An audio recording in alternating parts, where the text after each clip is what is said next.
Hey everyone, and welcome back to the channel. Today, we're not just chronicling the rise and fall of a notorious criminal, we're embarking on a crucial journey into the psychology of absolute power.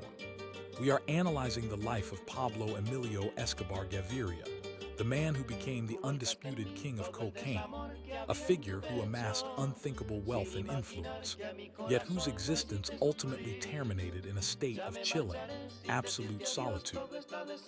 Our central argument today is that Escobar's relentless, defining pursuit of power and control, ironically and inevitably, forged three concentric circles of isolation.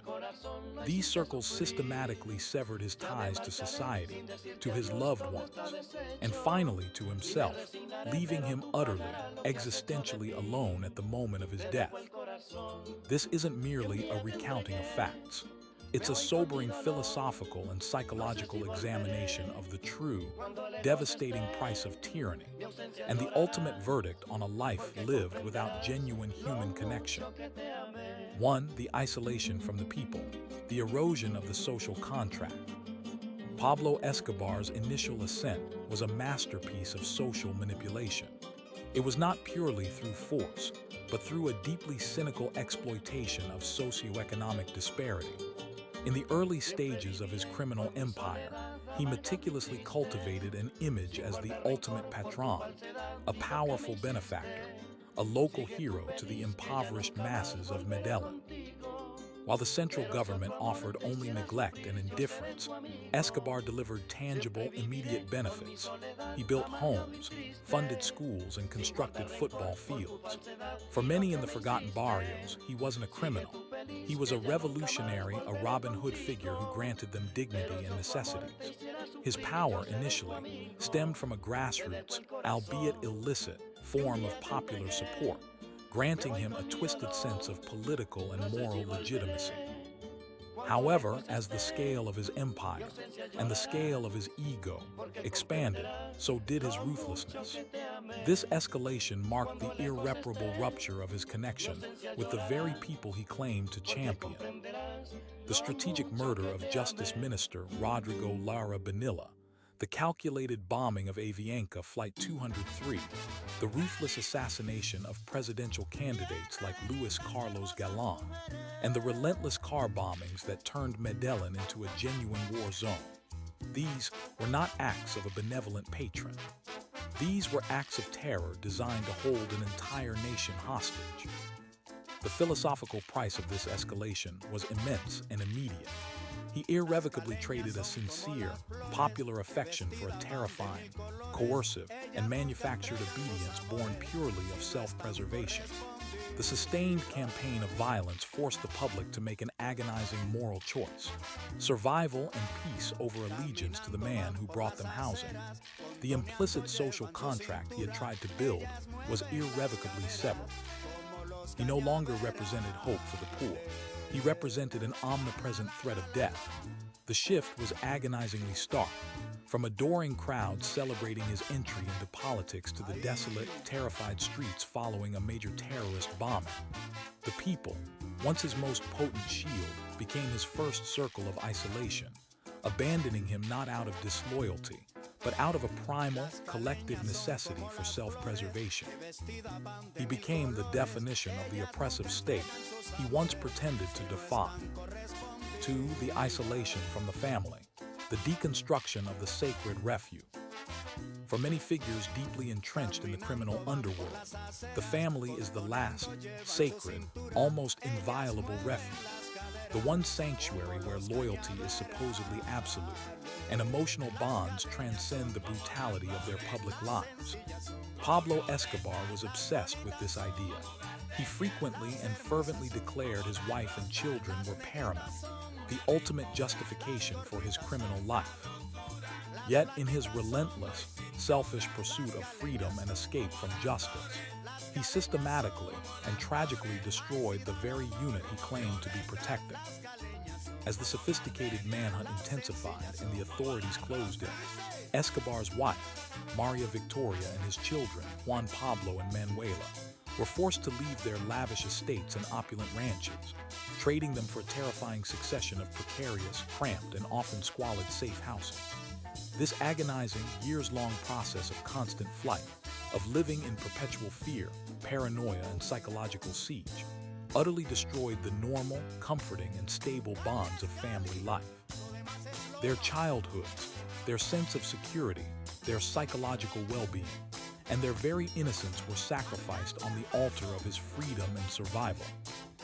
The philosophical price of this was a profound, agonizing self-betrayal. He consciously exposed his wife and children to mortal danger, trading their health, their peace, and their stability for the maintenance of his own tyrannical will. This is the ultimate negation of the protective instinct he so often proclaimed. The most damning, chilling indictment came at the very end. His family's final, desperate need for a different protector. The very Colombian government and security forces he dedicated his life to fighting, highlights his catastrophic, undeniable failure as a husband and father. He pushed them into the arms of his most feared enemies, not out of choice, but because his own actions left them no other recourse for survival. His family, once his claimed anchor and motivation, became his second, agonizing circle of isolation, shattered by his own egomania. 3. The isolation of the self, the final existential solitude. The culminating moment of Pablo Escobar's life is profoundly anticlimactic in its terror. His death on December 2, 1993, is not a glorious battle, nor a defiant last stand surrounded by loyal lieutenants. It is an act of absolute, stark existential solitude. The man who once commanded a nation's wealth, controlled a legion of ruthless killers, and held presidents in fear, found himself cornered, alone, and terrifyingly vulnerable in a small, nondescript, ordinary house in a middle-class neighborhood of Medellin. He had no army, no political allies, no escape plan. His once vast, impregnable empire had crumbled to a single, desperate, panicked phone call to his son. This final, frantic phone call, a deliberate security breach, was the final, catastrophic act of self-sabotage, an expression of profound psychological vulnerability. He had lost the power of silence, the ability to be truly alone. The philosophical price of this moment is the ultimate, inescapable verdict on his tyrannical life. His death is not a martyrdom, nor a heroic defeat. It is a moment of profound, almost pathetic loneliness, reduced to a solitary voice echoing in an empty room, hunted like a terrified animal. He who had made countless others suffer and instilled fear as his primary tool, found himself facing his own inevitable end without the comfort of his people, without the solace of his family, and utterly stripped of the protective shield of his power.